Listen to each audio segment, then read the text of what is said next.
बाबू लखन जा के देखो के जपतबा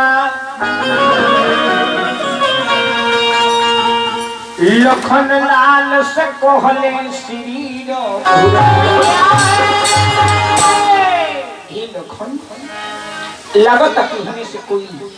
आवाज दे रहल बा।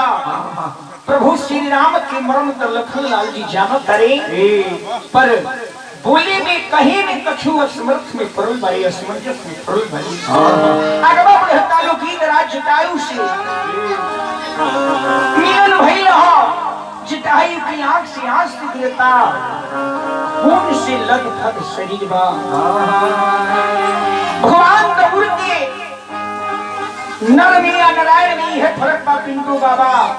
कि नर जो होला माया में उलझ जाला और नारायण जो होखी माया से वंचित रही।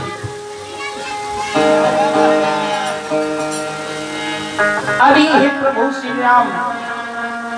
जटायु के गोद में उठोले बनी कह रहल बनी का हर गोद में उठोले हो पानी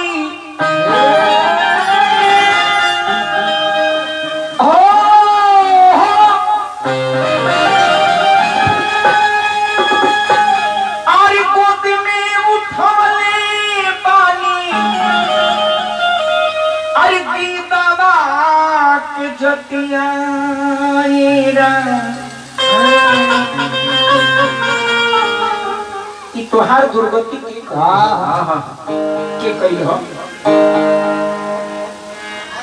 अरे गोद में उठवले पानी पंछी के जतिया हुरा अरे बोला हो जटायु बोलो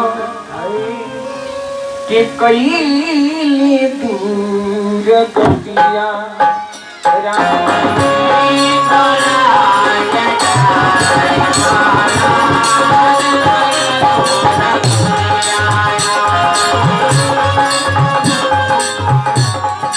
पिंटू बाबा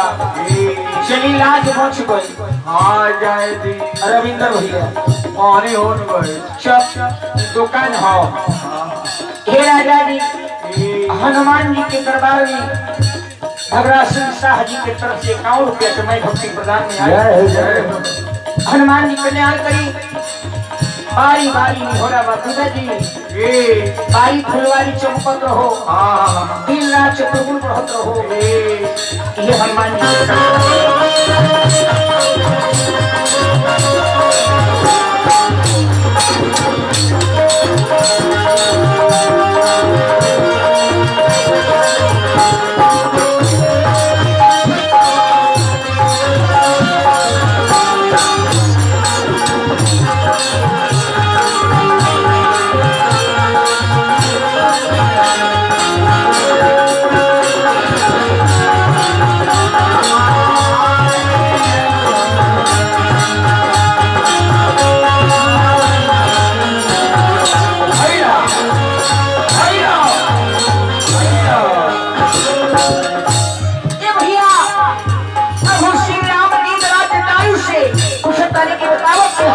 दुर्गति के कइल हो पिलखी पिलखी बोले ले बछड़ा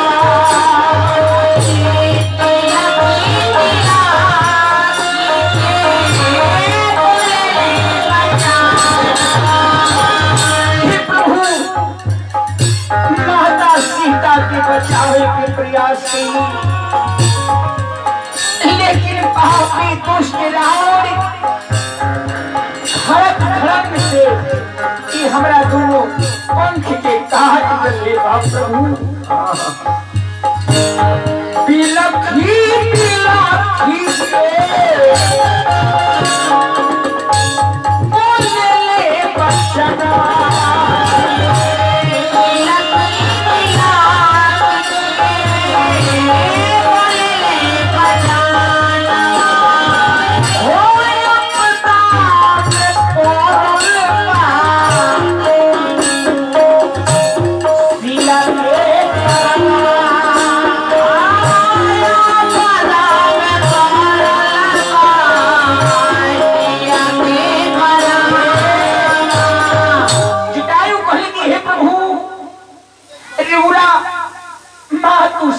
सीता की बचाली आकाश मार्ग से ई दुष्ट रावण माँ तू जानकी के लिए बोल दी सच्चे दरबार की जय। प्रभु श्री राम जटायु से कहत बानी कि हे जटायु यदि तू कहत तुहार सोना के पंख सजा। जटायु कहे कि नहीं प्रभु कि कभी जिंदगी में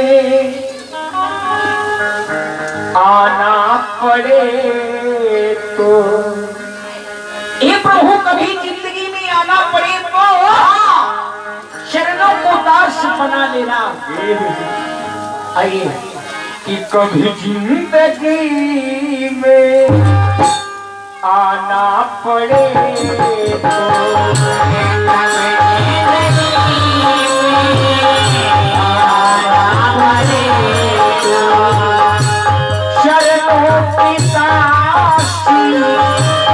शरणों की दासी बना लेना। कभी जिंदगी में आना पड़े